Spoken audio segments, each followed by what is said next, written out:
Hello, everybody. Welcome.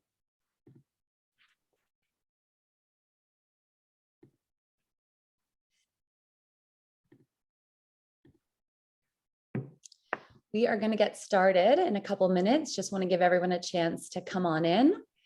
Please let us know where in the world you are joining us from today. If you can put in the chat, where you're located. I am in Squamish, BC, Canada today. And then we also have a poll going. So please also, as we wait to get settled and have a few more people come in, vote on that poll. We want to know where you are at in your affiliate marketing journey.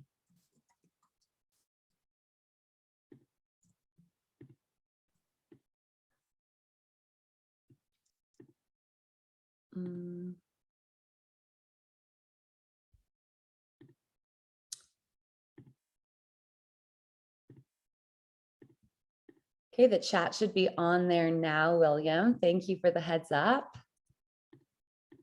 Amazing. Okay, we got London in the house, Berlin, Phoenix, Cleveland. Hey, Amanda, Toronto.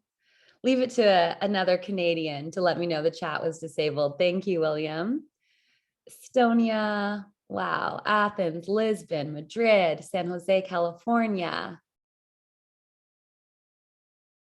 South of London, Discovery Bay, India. Amazing. Abu Dhabi. Thank you so much for putting that in. And now we have a poll here going. So please, if you're just joining us, let us know where you are at in your affiliate marketing journey. What is your experience? Is this like a primary source of income for you? You're totally experienced with affiliate marketing, or maybe you're totally new and you don't even have an affiliate link yet in any of your content. Don't worry, we've got something for everyone here today.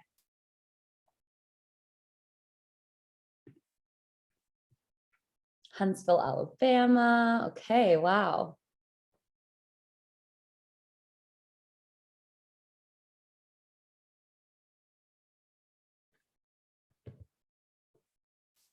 All right, so you can keep putting that in the chat and filling out the poll. I'll leave the poll on for a couple more minutes and then we can put in the results. But what I'm seeing is that there's a really good mix here, Amanda. So I know she is up for the challenge of being able to speak to those who are more experienced, to those who are totally new.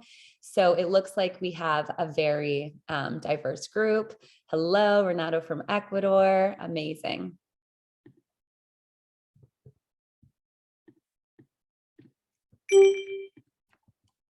All right, so I'm Sam. I am your host of today's webinar. And when I do not have the pleasure of getting to moderate Safe Doing's amazing events and webinars, I host my own podcast and community. It's called The Freedom Lifestyle. And it's for those who want to leverage flexible work to create financial freedom, schedule freedom, and of course, location freedom, which I know is so important to the nomad community that is with us here today.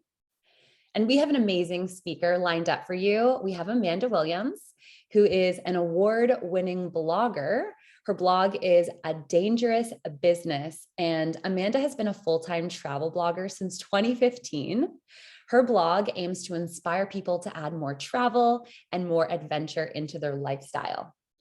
Since starting her blog in 2010, Amanda has traveled to more than 60 countries on 6 continents, all while teaching courses, speaking at conferences, and of course, consulting on affiliate marketing. Last year, Amanda's blog, A Dangerous Business, was awarded the Gold Award for Best Travel Blog at a journalism competition hosted by the Society of American Travel Writers. So we're really excited to have Amanda here today. And I imagine as she goes through her presentation, you might have some questions for her. You might want her to weigh in on something that maybe you're struggling with or challenged with, or maybe you just wanted her to clarify one of her points. Definitely please use that Q&A box that we have there for you in Zoom. And at the very end, I'll be back on here. I'll do a little mini fireside chat with Amanda and we'll have your questions answered. So definitely keep those coming as they, arise in your mind throughout the presentation. Today's event is hosted by SafetyWing, and SafetyWing is building a global safety net for remote workers and nomads. And I'm going to take some liberties here and assume that almost everybody on this call is working remotely in some capacity now and likely taking advantage of the nomad opportunities that the ability to work from anywhere provides.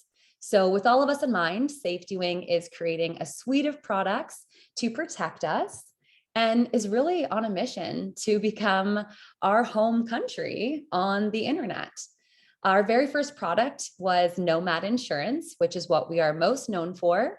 Nomad Insurance protects you with affordable health and medical coverage whenever you're working outside of your home country. Super easy, just like a subscription, automatic payments, makes long-term travel a breeze. And since then, there's a number of other products that you can learn more about on the SafetyWing website and more to come. But on that note, I'm going to pass it over to Amanda for the workshop. Let's do a quick pulse check on how the poll is doing. Okay.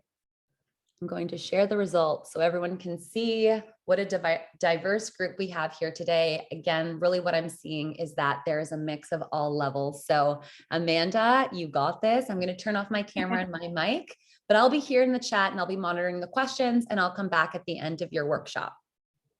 Awesome.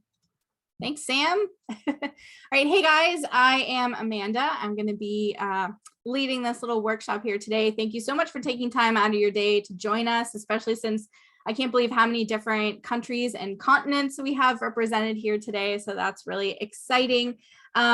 Yeah, so my presentation is going to take probably about 50 minutes and then we'll have time for questions after. So like Sam said, if you have any, pop them in that Q&A throughout the presentation and we will get to them. And Sam, at any point, if you see something going wonky with the presentation, just maybe pop back on and let me know in case I don't notice it. So I'm going to go ahead and share my screen so we can just jump right into it. I don't know if you'll still be able to see me when I'm presenting, but if you can, just fair warning, I talk with my hands a lot, so hopefully that's not too distracting.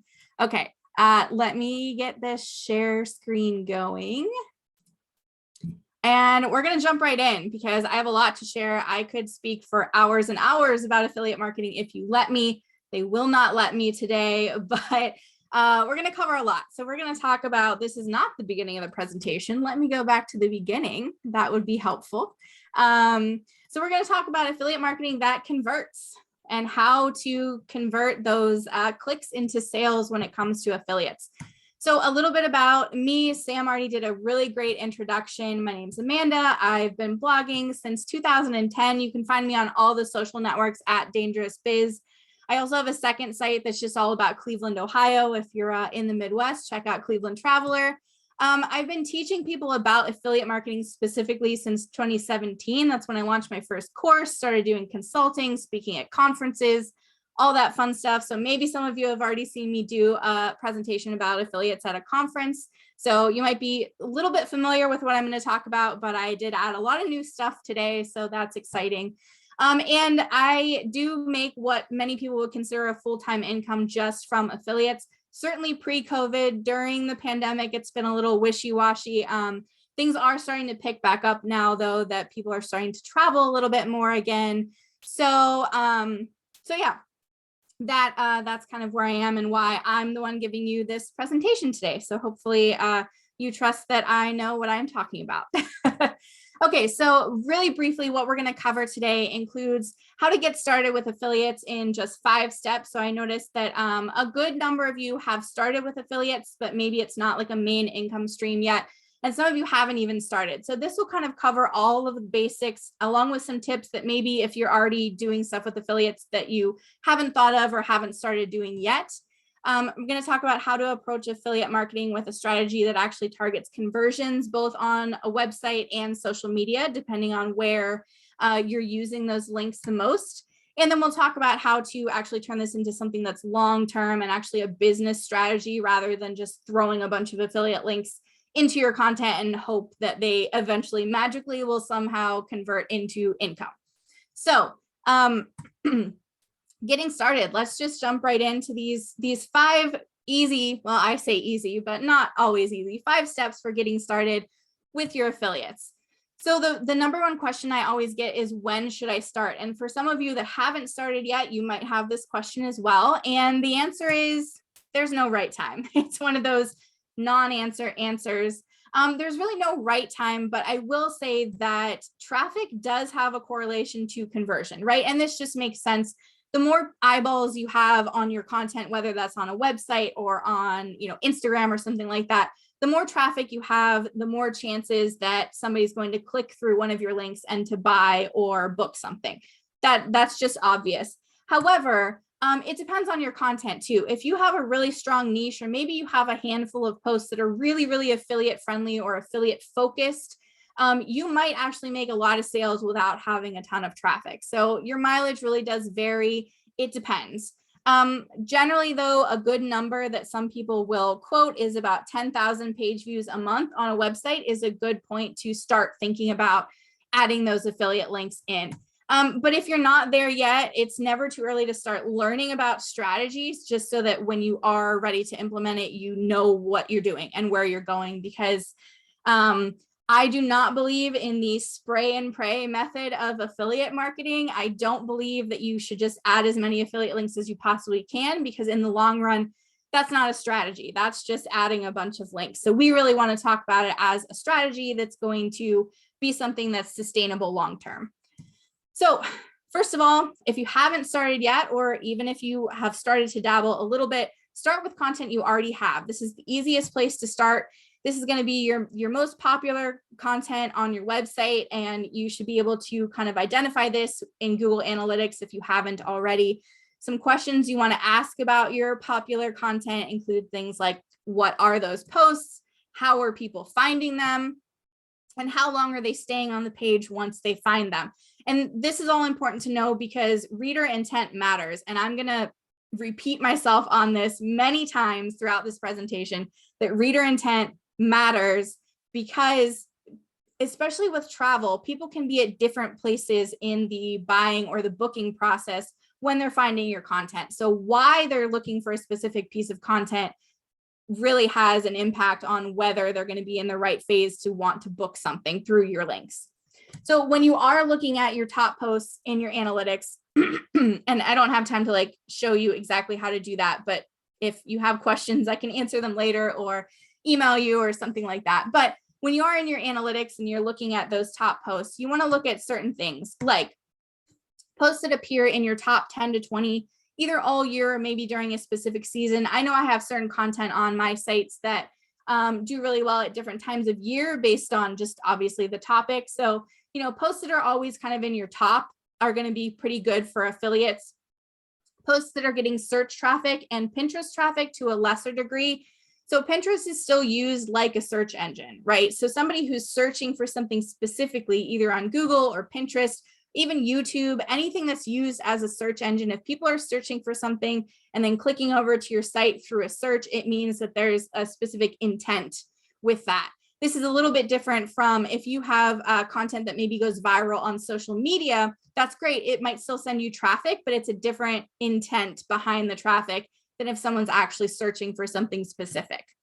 And lastly, posts that have a higher average time on page. That's another good indicator that that content might be good for affiliates, because obviously if someone is searching for something, they're clicking on your content and then they're actually staying to read the content. That means that you probably fulfilled that search intent that they had.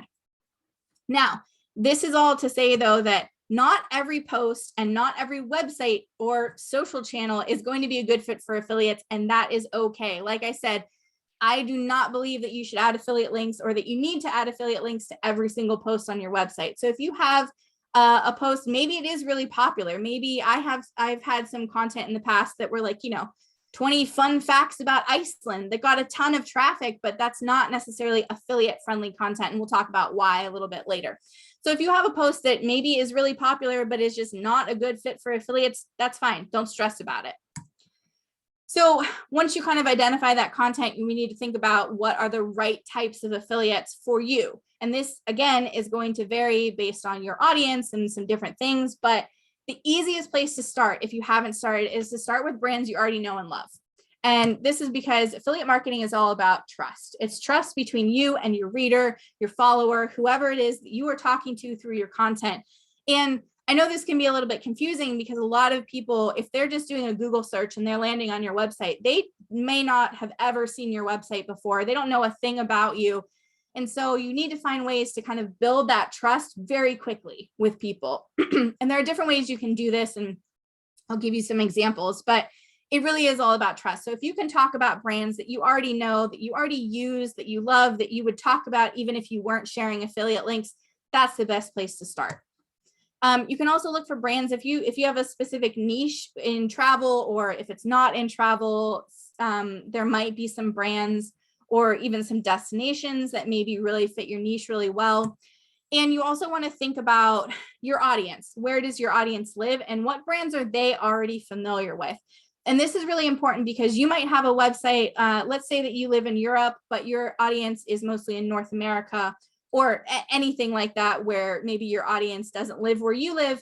And so maybe some of the websites that you might use to book, let's say hotels or rental cars or something like that, you might have one that you love, but if your audience has never heard of it before, it's really hard to build trust around something that someone's never heard of before. It's not impossible. It's absolutely, it is possible to do, but you have to work a little bit harder. So what if you don't know what brands they already know and trust? Ask them. This is something that I don't think enough bloggers do. You should be surveying your readers or your followers as part of your content strategy, your overall content strategy, but also your affiliate strategy, because you can ask them things that, you're not going to just know guessing. And you might think your audience maybe travel in a certain way and then find out that they don't. So you can run a survey on your site through your newsletter. Google Forms is really easy. It's free if you want to set up a survey that way. Or you can use like a paid service like SurveyMonkey. I've used SurveyMonkey before. They do charge like a monthly fee, but I basically I'll run my survey, get my results, and then cancel my subscription. So, there's that option too. They just give you a lot more like analytics, and they kind of analyze the data for you. Whereas with Google Forms, you have to do it yourself. And then if you just mostly focus on social media, you can use polls. Instagram now, Instagram Stories has updated their poll feature. I think most of us should have the updated version where you can actually list various options in a poll. So that's another just easy way you can kind of get a read on your audience. Some of the things that you can ask your readers that can help you with your affiliate strategy include things like, what is your travel style? How much do you tend to spend on trips? You might think that your audience are a bunch of budget travelers, but maybe they're not. Maybe they actually spend a little bit more money. What sites do you use to book accommodation? Do you take guided tours? Do you buy travel insurance? I feel like after COVID, more people are buying travel insurance than used to, but it's worth asking. Do you read reviews on TripAdvisor? I always throw this one in there because several years ago, I asked this question and it was something like 97% of the people who answered either always or sometimes will read hotel reviews on TripAdvisor before they book a hotel. And TripAdvisor does have an affiliate program. So that was very helpful information to know. So just a handful of affiliate programs that tend to be good for travel publishers. There are so many out there, and I know it can be really overwhelming to decide which ones to join. So first of all, you've got affiliate networks. So these are the kind of big overarching platforms that have a bunch of different affiliate programs in one place. So that's like your CJ, your ShareASale, Awin, Travel Payouts. There are a bunch of these different platforms out there, and they kind of aggregate programs into one place. The nice thing about these is that you can join a bunch of programs kind of all at once. And you can also, it aggregates all the payments. So if there's a payment threshold of maybe you need to make $100 before you get paid, it's much easier to do that when you have maybe 5 or 6 different programs contributing to that rather than just singular. It's also just easier to keep track of things. But some people really hate these platforms. So again, it's a personal decision. You've got your OTAs, you've got hotel affiliates, travel insurance like Safety Wing, shout out to our hosts today, tour company programs, and Amazon is always the elephant in the room. A lot of people are very anti-Amazon, but it is one of those brands that everybody around the world knows Amazon. So yeah, up to you whether you want to promote them or not, but a lot of travel bloggers do. So Some things to look for when you're deciding which programs to join include things like, what's the commission structure? Obviously, like, how much money are you going to make? What's the cookie length? There are some affiliates that are notoriously known for having very short or no cookies. Booking.com, for example, no cookie. It's session based. Somebody has to click on your link and immediately go book a hotel for you to get a commission. What are the payment terms or minimums? Like I kind of mentioned, some of them have, you need to make $100 before you get paid. What you get paid for, whether it's based on sales or leads or something else entirely. These are all things that you just want to pay attention to and kind of know. Before you start adding affiliate links, or if you already have affiliate links, just make sure you're already doing these things as far as disclosing those links. I know we have people here that are living all around the world, so like actual legal rules differ depending on where you are. Generally speaking, though, if you're going to be using affiliate links on a site, first of all, you want to have a privacy policy somewhere on your website. There are actually some affiliate platforms that won't let you join until you send them a link to your privacy policy. If you don't have one, there are some websites online that will generate a free one for you. So that's a good place to start. When you're disclosing affiliate links, which you should be doing, in the US at least, FTC says the disclosure should come before any affiliate links appear in your content. A lot of bloggers will just kind of put a blanket disclosure at the very top of every blog post. That's a really easy way to do it. You can code that in. You can use like a reusable Gutenberg block. You can do it manually.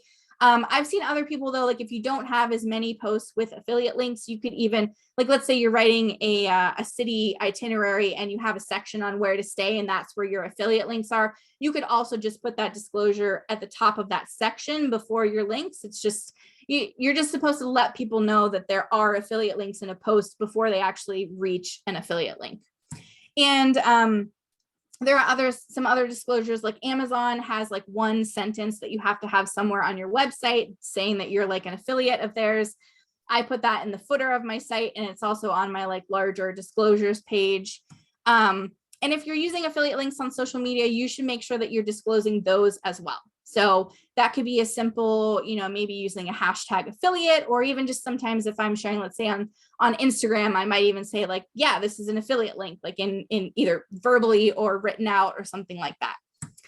And you want to make sure when you're joining new programs that you read your program terms, some questions to ask as you're going through this, or just to pay attention to. Can you buy things through your own links?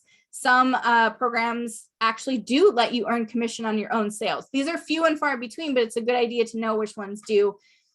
Whether you can include links in emails or PDFs. Amazon is notorious for you're not allowed to include Amazon product links in emails. Can you share your links on social media, which that's generally a yes these days. Can you shorten your links? These are all things to pay attention to because those program terms are your contract with each affiliate that you sign up for. So you want to make sure to read them to know what you can and can't do, just so you don't get kicked out of programs for doing something silly. One thing that I know some people have gotten kicked out of the Amazon program for in the past, Amazon has this like one thing in their terms that says you can't incentivize people to buy things through your link. And that could even be as simple as saying like, you can help support my website by purchasing through my affiliate links. That, according to Amazon, incentivizes people and could get you kicked out of their program. So it's important to read your program terms just like you would want to read a contract before, taking a new job or something like that. And then number 5 is figuring out how to create the right content. And when it comes to affiliate content, like I said, I don't believe in just adding as many affiliate links as possible. I really think that you need to have a strategy. You need to think about strong content. Yeah, you need to think about SEO and targeting the right reader intent. And I'll go into more of this in a little bit. But some types of posts that generally tend to be pretty affiliate friendly include things like packing lists, gear reviews, where to stay posts, tour reviews and roundups, gift guides, posts about travel insurance, and destination guides or very detailed itineraries. And this last one is actually where I make the most affiliate income. I write a lot of really detailed guides and itineraries on my site, and that's where most people are booking things for me. But every website is different. If you're using affiliate links mostly on social media, it's going to be completely different than a website. So, just having an idea of some of these post types can sometimes just get those creative juices flowing, and maybe you can come up with even better ideas. But so that's kind of the getting started part. But I've said many times now, I really think you need to build a strategy. It's not just about adding in as many links as possible. So how do you do that? Well, shifting a strategy sometimes means shifting your mindset about how you write content. And this is something that I think is more expected now, I guess is the phrase that I would want to use. Now that so many people are talking about SEO and how to optimize for search engines, and a lot of the stuff that you do for SEO is actually going to be good for affiliates. But there was I'd say 5 years ago or so, there was really like a bit of a backlash in the blogging community about like, oh, but I still want to do storytelling and narrative writing and yada, yada. And it's not to say that you can't. Like I said, not every single thing you write is going to be good for affiliates. But if you do want to really build an affiliate strategy, you might have to shift slightly how you think about writing certain content on your blog. For example, you need to think about SEO, and you need to think about what you can rank for both now and in the future. So in the list of post types that I suggested in the last slide, if you say, okay, I want to write a post about where to stay in Paris, that post has been written by like every single person on the internet and their grandmother. Chances are you're not going to be able to rank for a hotel focused affiliate post about where to stay in Paris. Now, if you pick one specific arrondissement in Paris, or maybe a certain type of accommodation in Paris, maybe you would have a better chance to rank. So you do need to think about, okay, so what can I write about that I know, but that I can also perhaps rank for affiliate content, just as you would with any other SEO content. And you also need to keep in mind that reader intent really matters. You need to think about how you can solve a problem or answer a question for your reader. That's like number one with SEO and affiliate content. And then also you need to learn to target the right phase of the buying process, which I mentioned once before, but I'm going to kind of illustrate it for you. So here's, excuse me, here's kind of a little illustration of the consumer buying process. And people, when they're searching for things on the internet, could be in various stages of this when they're planning a trip, right?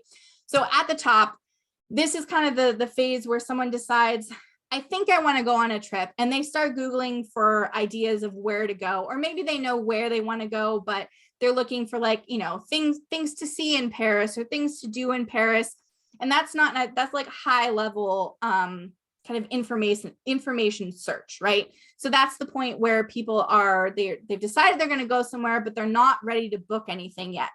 Affiliate content, you really want to focus on the purchase part of this process, where people are actually ready to book a tour, book a hotel, figure out their flights, all of that sort of stuff that you can obviously add affiliate links to. But so your posts about, the top Instagram spots in Paris, or, fun facts about Paris, might get you a decent amount of traffic if your site can rank for those sorts of terms, but that's not really the sort of content that people are going to use when they're actually booking a trip. So the sort of stuff like where to stay, the best tours to book, those sorts of things are more affiliate focused, and that's not like lower part of that buying process. So you want to think about that when you are creating your content. So how to make all of this convert into actual sales, because it is all about conversions, and that's what I wanted to focus on the most, or at least kind of drill into you the most. Don't worry, this isn't going to be like a 17-hour long presentation or anything. But so how do you convert the clicks into people actually buying and booking things? So first of all, your affiliate links should be doing at least one of three things, is what I always say. So they either need to save people money, save people time, or help narrow down a decision for people. And this is because affiliate links need to add some sort of value to your content. Again, it's not just spray and pray. You need to be intentional about how and where you're adding these affiliate links so that they actually help people in some way. And I've got examples for you, of course. So you need to, again, I'll reiterate this, it needs to be about your reader and what they want or need to plan a trip. So when I travel and when I write about my trips or share about them on social media, it's always 100,000% about how somebody could plan the exact same trip that I did. That's not how everybody writes their content, but for me, it's in my head, okay, so if I'm adding a link, how is this going to be helpful to somebody who wants to plan this exact same trip? So the number one thing you should be doing when you're thinking about this is to make it personal. Yes, adding links into your content is obviously important, especially when you're talking about affiliate sales. The links are what matters, but you need to figure out a way to work those suggestions into your content as naturally as possible for the best results, to actually get people to click through. This could be as simple as just like telling a personal story, or again, like building that trust with people. And this could be as simple as like, hey, I took this trip. Like I went on this tour, I stayed at this hotel, I bought this piece of gear. Here's a photo of me wearing this backpack or these hiking boots or whatever it is that you're linking to. Or maybe, it's sharing something that you learned from taking a trip or using a product. So I just got back last week from a road trip around Iceland. And over the weekend, I shared on Instagram stories, just like 5 slides. And it was like 5 things that I was really glad I packed for Iceland. And it was just photos of me in like wearing or using these 5 things that I was like, yes, I was really glad I brought these.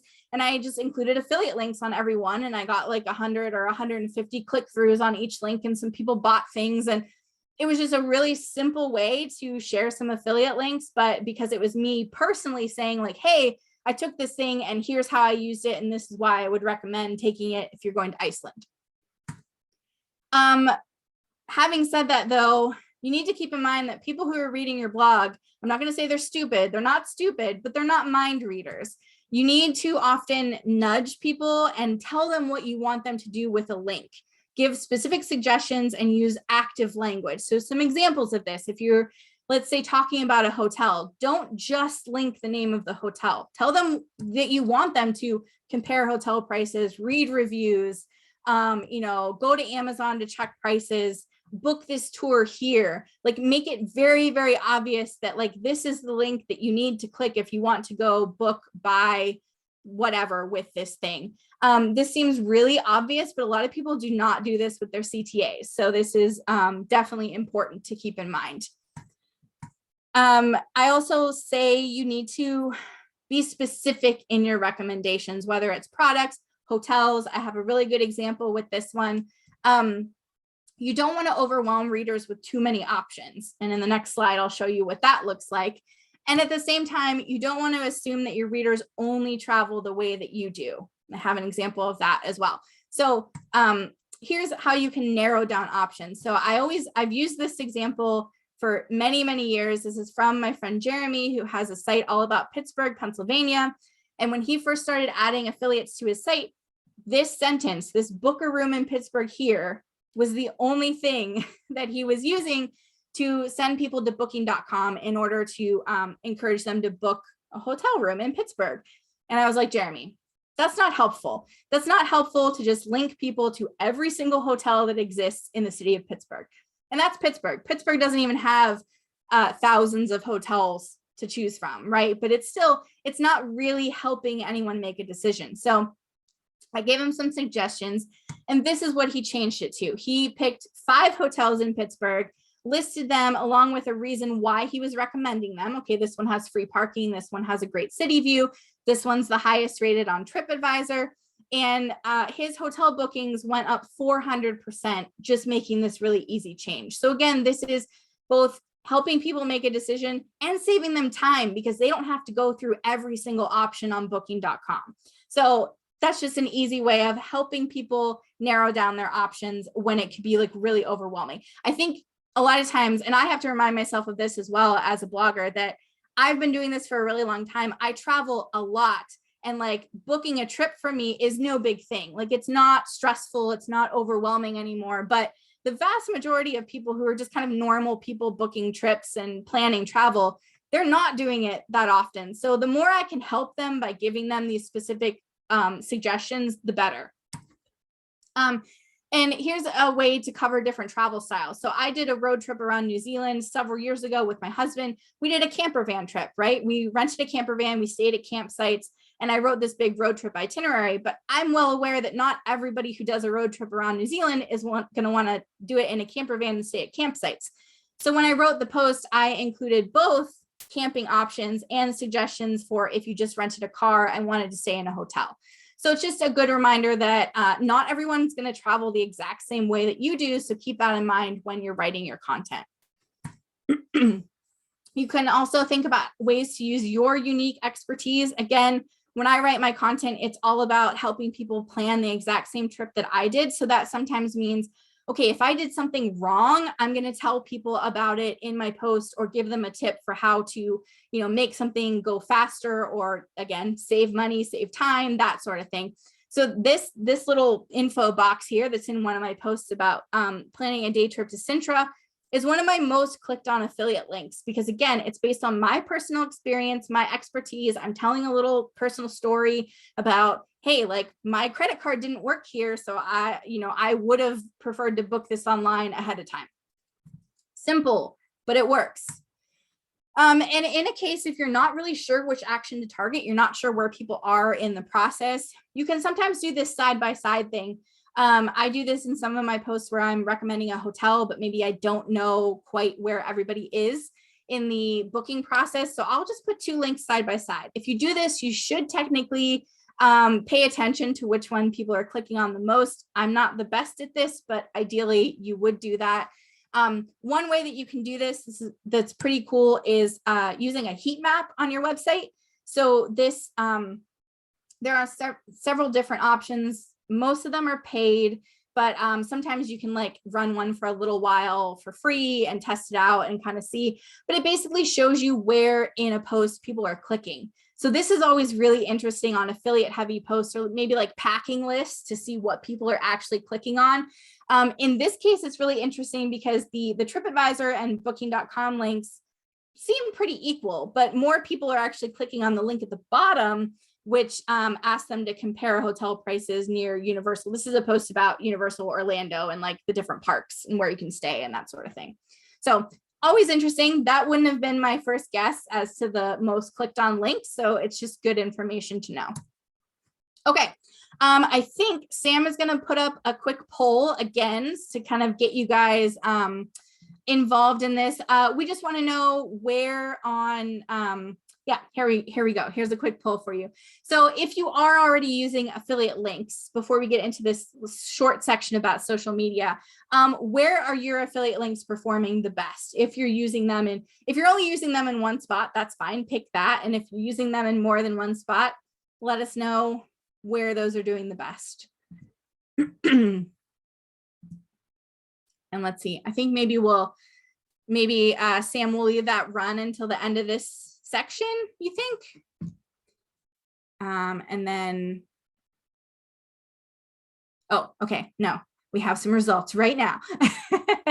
Okay, so blog is definitely first, YouTube second, and then other. So good to know, because we're going to talk about some ideas for social media in this next section right here. Okay, so affiliates and social media. Ooh. Okay, there we go. All right, so what about affiliate links on social?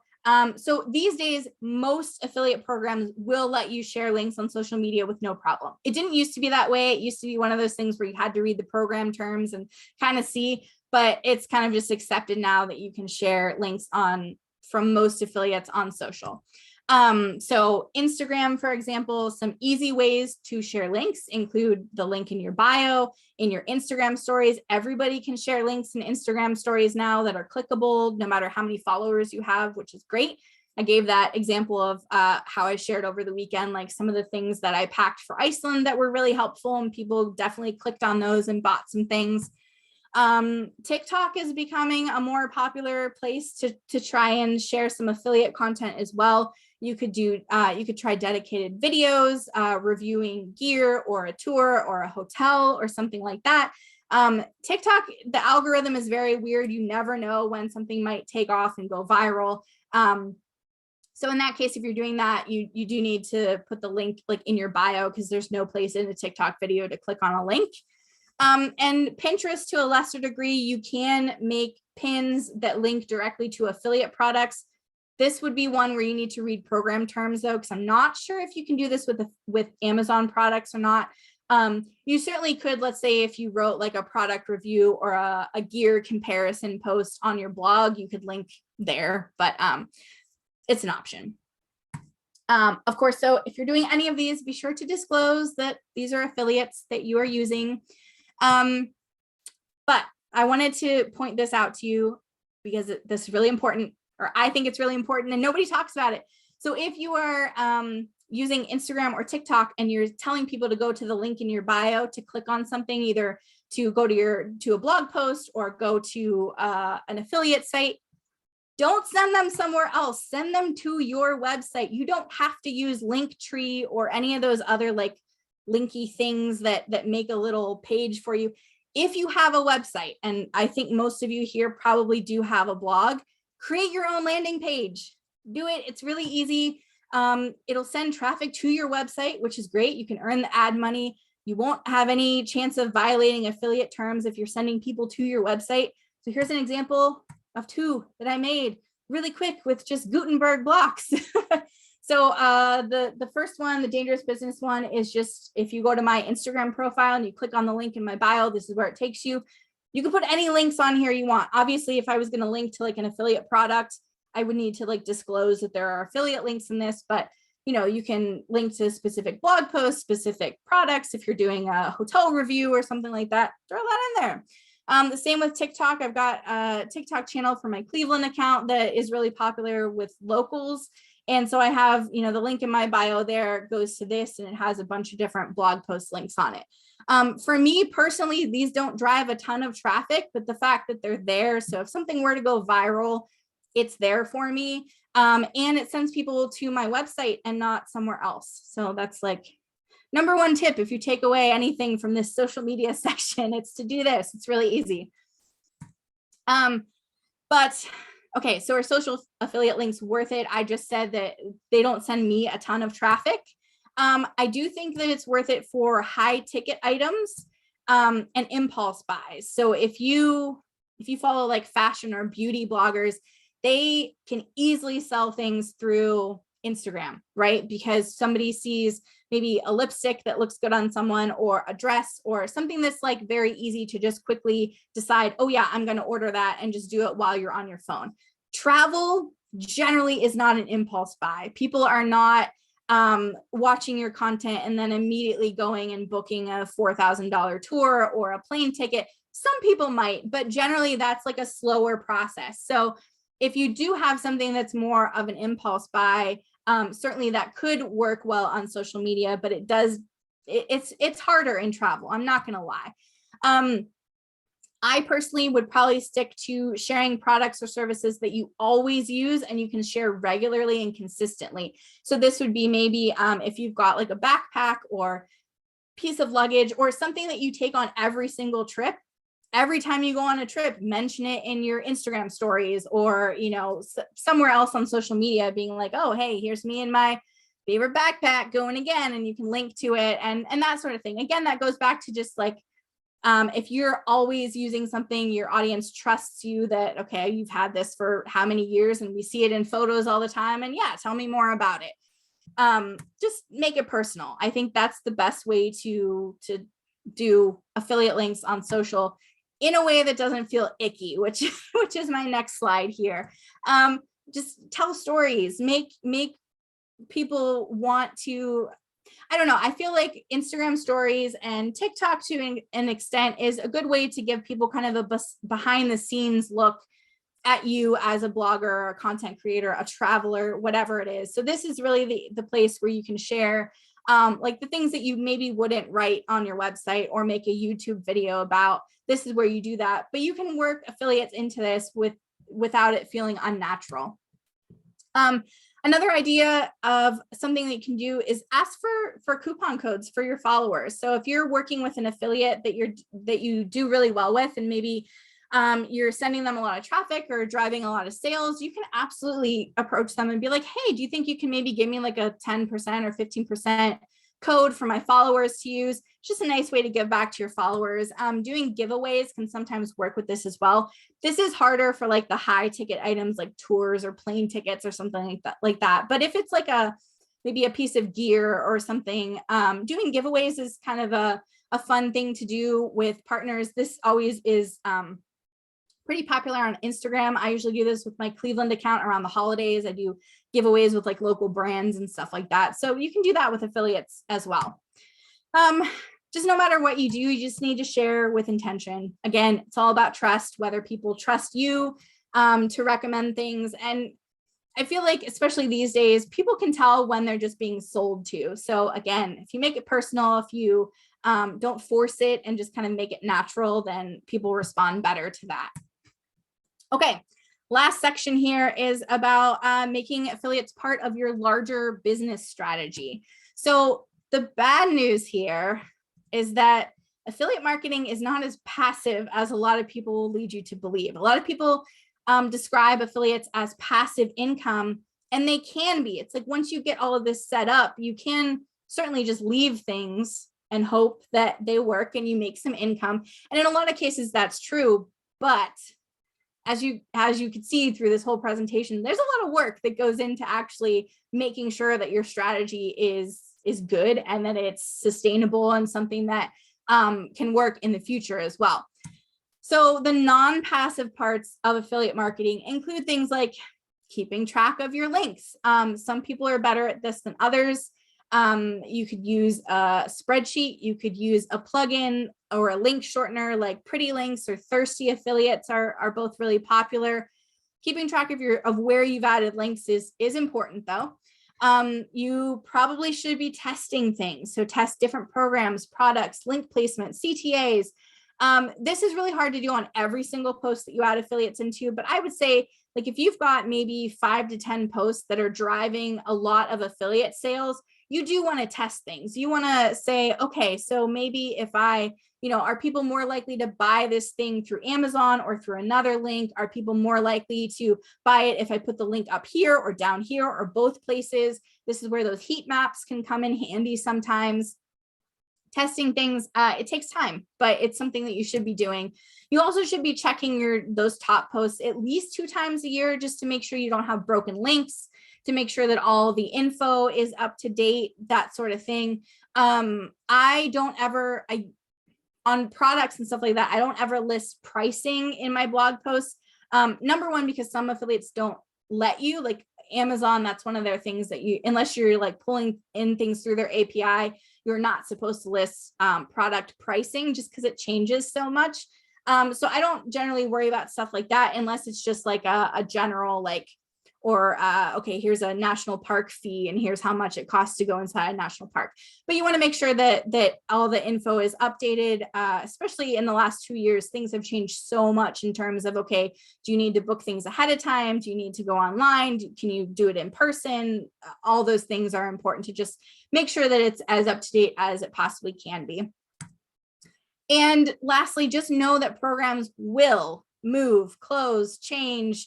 This is just the nature of business. Anybody who was involved in the Airbnb debacle of 2020 and 2021 will be very familiar with this. This has happened to me many times other than that, but I think that's the most like recent famous one. Basically, Airbnb started an affiliate program during the pandemic. Everyone was super excited. Anyone could join it. The commission rate was great. People were booking Airbnbs left and right because pandemic. And a lot of people wrote a lot of Airbnb content, made a lot of money. And then 8 months later, Airbnb was like, never mind, we don't need affiliates, bye. And people were pissed. They were so mad. And it was frustrating for sure, but that's just the nature of this, right? Especially the bigger companies, they're all about their bottom line. I'm running a business, they're running a business. It's not necessarily anybody has ill will towards anybody else, although now I'm sure lots of people have ill will towards Airbnb, but smaller companies, this isn't always as much of a concern, but for the bigger ones, just, it's just something that will happen. So I don't know, just accept it, I guess. And if you are keeping track of all your links, or if you're using a plugin like Pretty Links or Thirsty Affiliates, those are a really good tool in case you do have to change a whole batch of affiliate links as once. Basically, like I use Pretty Links, and you can put in like the long, ugly affiliate link in there, and it lets you shorten it, but it also is just an easy way for you to be able to go into the back end and update any affiliate links without having to find them in every single post that you've added them in. So if a program moves platforms or changes their link structure or just closes, it's much easier to go and edit those links than if you have to like find each one individually. So and when it comes to just long-term making this part of your business strategy, which I know not everyone's like a full-time blogger, and maybe this isn't relevant to you, but you can use affiliate sales as proof of influence if you're pitching campaigns to destinations or brands, because of course, if you are driving sales for another company, that is influence, right? You are influencing people to buy or to book something, and 100% you should be using that as proof that like, hey, people listen to me. You can ask for commission increases if you are, if you can prove that, hey, I've been a really good affiliate for you, I've driven all these sales. How about a commission increase this year? You can ask. They might say no, but you never know unless you try. And trips and campaigns can have affiliate sales in mind too.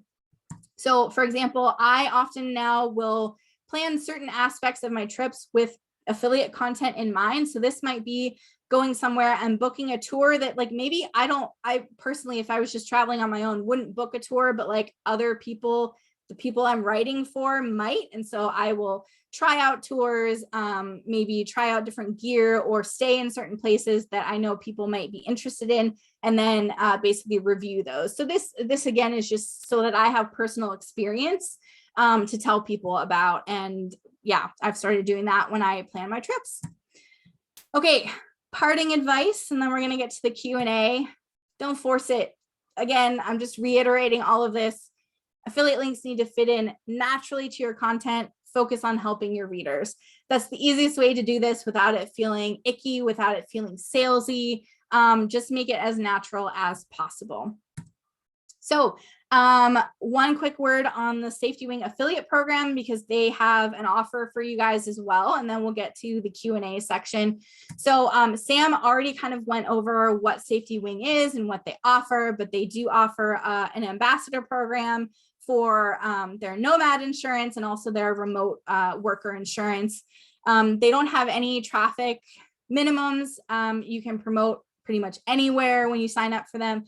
And the coolest thing I want to mention, because I did tell you should always look at these things when you are joining a program, is that they have a 10% commission rate with a 364-day cookie, which is insane for an affiliate program. And a lot of people who buy their insurance will renew it like month over month. And so you can also earn commission on those renewals, which is pretty cool. So if you're not a Safety Wing affiliate and you want to sign up, they've got a little challenge for you here. If you go and sign up for the program, they're going to send you this in an email after the webinar as well, along with a worksheet that we came up with just to kind of like get your creative juices flowing about affiliate content on your website. And that's free. They're going to send that to you and they'll send you this info. But if you go and sign up for the ambassador program and you post about it with your affiliate link in the next 2 weeks, so this could be on a blog, it could be on Facebook, on Instagram, TikTok, wherever, they're just going to give you $100 for signing up and posting about them with your affiliate link. So, I mean, pretty good deal. And again, they'll remind you of this in an email after, whenever they send the replay link to this, you'll get all this info as well. So, I am tired, but that is it. We've reached the end. We're going to go into the Q&A section now. Really quickly, this is my contact info. You can find me again at Dangerous Biz on all the socials. And if you want to email me anything after this, my email's there. I generally get back to all emails. So thanks, guys. Amazing. That's a long time to talk for. Do you need a sip of water before I make you talk? I do. My lovely LaCroix is over here. Yeah. Thank you so much. That was amazing. I took a ton of notes on my end. And I know we've got some great questions for you, and some people had to leave early, so they wanted to make sure there was a replay. So yeah, thank you so much for bringing so much value to us. We have a couple questions. So the first one would be about the future of blogging and how you think it might be impacted by the rise of video or viral social media platforms like TikTok. What do you think is the future of blogging, and are you doing anything to be prepared for that? Are you changing anything about your own strategy? Yeah, no, that's a great question. And I will say, for anybody who's worried about it, people have been saying for the last decade that blogging is dead. So anybody who's saying that now, just know that this is not a new line of thinking or talking about things online. I mean, yeah, like there are definitely changes coming. There's a lot of things planned in the future about like third-party data and how that's gathered on the internet, which could affect affiliates and advertising and all these other things. And I know that can be really stressful to think about, but I don't know. The way I look at it is that as long as the internet is around, people are going to be searching to find information. And so when that comes to travel, we have moved away from like the printed guidebooks, and now most people get their information online, whether that's through a Google search and finding blogs and websites, or whether that's social media. So, I mean, I think like in my business, I'm not doing a whole lot different. I mean, I'm still writing the content on my site. My site is still my focus. I do use Instagram. I've started TikTok accounts just to try and not like fall behind too much. But like I said, the social networks are not what drives traffic for me. It's really the search and the SEO. And so I'm still focusing more on that, but still doing the social stuff. Just for me, like the social is just, I have different audiences that live in different places. And so even if my followers on Instagram, maybe they're not reading everything I write on my blog, but they're still an audience that I want to cultivate and make sure that I kind of like keep giving them content. But I have had to kind of like pull myself back a little bit and just remind myself like, hey, Amanda, you're not really making money on TikTok. So let's go back to like writing blog posts, things like that. But yeah, it's changing, and certainly on social media, like video is king. And so I don't necessarily think that you have to do video or to get on TikTok or start a YouTube channel if you haven't, because that's not everybody's strength, right? Not everybody wants to do that. And if you don't want to do it, if you're not into it, the people watching your content will be able to tell that you're not into it. So I feel like it is important to just keep track of those trends and know what is happening. But at the end of the day, you got to just stick with what you are good at and what is bringing in the money, and just kind of like roll with everything else, I guess. When it comes to social media, because you mentioned it isn't your primary source of driving traffic or affiliates, but it also is important to you in building your brand, how do you think about the content mix? Like you've talked to us a little bit about taking people behind the scenes or showcasing your life in certain ways. Are you thinking about like a formula for how often you're sharing your affiliate links, or like talking about your own content, which could be, maybe self-motivated or self-driven versus the more fun lifestyle stuff? Or like, what's your strategy when it comes to social?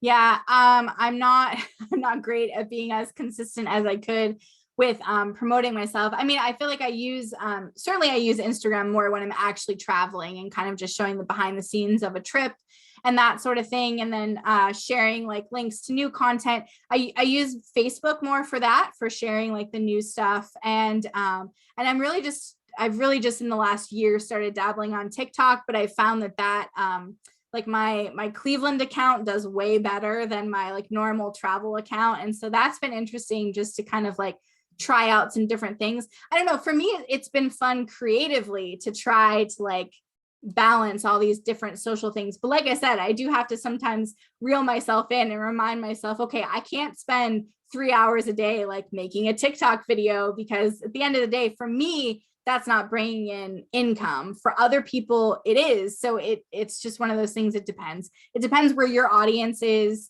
and where that income's coming for you. And also what I guess is a natural strength of yours. If you're very Yeah. comfortable being on camera and doing the selfie thing and showcasing your life, then maybe it's something to double down on. But if you're really there for copywriting and blogging and creating these resources, then don't force yourself into something that you're never going to be the best at anyway, right? Yeah, definitely.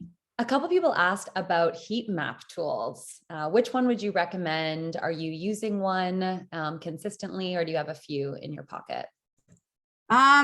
Yeah, so let me make sure that they still exist.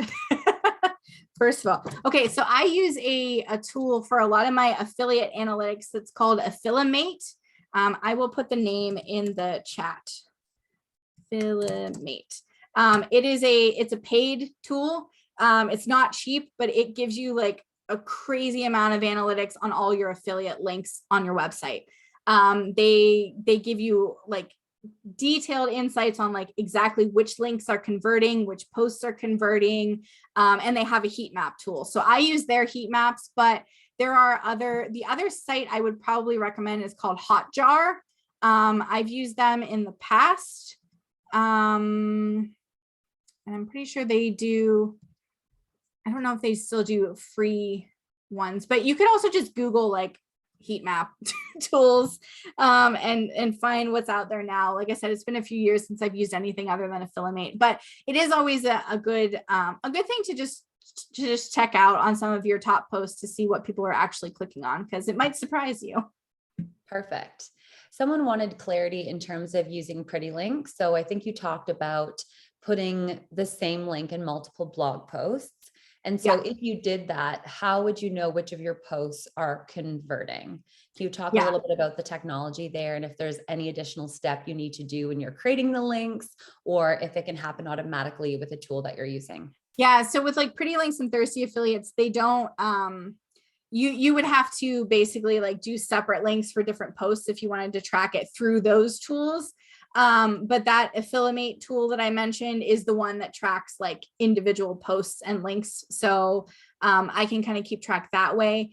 There are different ways you can do it though. Like I write a lot of like really like specific packing posts. And so for those, I'm using a lot of Amazon links. And so in Amazon, for example, you can actually create different, what do they call them? Just different like link codes for specific posts on your site. So I'd use those for packing posts, and it's a lot though. It's a lot to keep track of. So I do understand that it can get really overwhelming. So I would say that if you're only going to use a link like once or twice, I don't know that you need to like worry about super detailed tracking. But if you have some posts where you're driving a lot of affiliate traffic, then that's where you want to maybe set up some special tags, or maybe even just create special links for like, okay, if you're using a link at the top of the website, maybe you're creating a completely new link at the bottom of the website so that you can keep track easier. Okay. I know one of your biggest tips, you said if we leave with any information today and take an action, it would be about that link in bio in Instagram and how you're doing that. And a number of people had questions after that. So maybe we can just like talk through that a little bit again. Are you saying not to use one of those link trees and actually create like a link tree with Gutenberg blocks on your webpage, like a landing page? Talk us through a little bit about that, because there's a couple questions to clarify. Yeah, no, like literally just that. Like the link tree is great. Like if you don't have your own website, that's awesome. Like if you just have an Instagram or a TikTok or whatever, it's great. But if you have your own website, why would you send traffic to someone else's website when you could send it to your own? So yeah, literally just create a new page on WordPress or whatever site you're using and just put your links in. You can make it look like a link tree, but then you just link to that page instead of a link tree. That's it. I could And then probably the term Gutenberg block, I actually hadn't heard that before. Oh, that's just the if you're using WordPress, that's just the name of the blocks in WordPress. They're called Gutenberg. So yeah, if you're using WordPress and you have like the little blocks when you create posts, those are Gutenberg blocks. So yeah. Nice. Okay, I think we have time for a couple more. Get your questions in. But for Safety Wing in particular, you're one of our great ambassadors and we're so grateful to have you. what do you think works best for safe doing? Like someone asked specifically about having a banner on your site or to have links on a specific blog post. You do a combination of both. How do you think about these? Yeah. So personally, in my experience, from like years of doing affiliates, in content links work better than banners, like 100% for me. Again, your mileage may vary on your website. It could be different, but yeah, so those in content links are going to definitely work the best. So I feel like if you were going to really wanted to target like sales of Safety Wing or travel insurance or whatever, I feel like writing a dedicated post about like why you should buy travel insurance or maybe why you like this specific type of travel insurance would be better. But another thing that I see a lot of bloggers do, and I've done it on some of my posts as well, is on like more popular posts or posts where it just makes sense, adding a little like info box at the bottom, maybe with some of your like, okay, here's where you can book a hotel, here's the travel insurance I recommend, that sort of thing that you can kind of reuse on a lot of places. Or like in all of my packing post links, I always mention like, hey, don't forget to pack your travel insurance.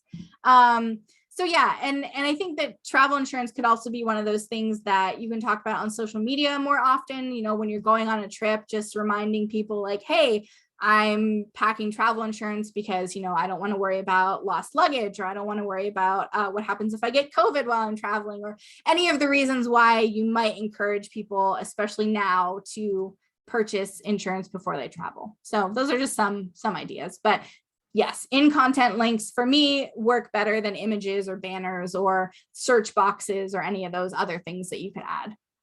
Amazing. Okay, final question. You have 12 years of blogging experience. That's like a full career. You know, what are your top 2 to 3 tips for bloggers after everything you've learned over the last decade plus as a blogger? Yeah. Okay.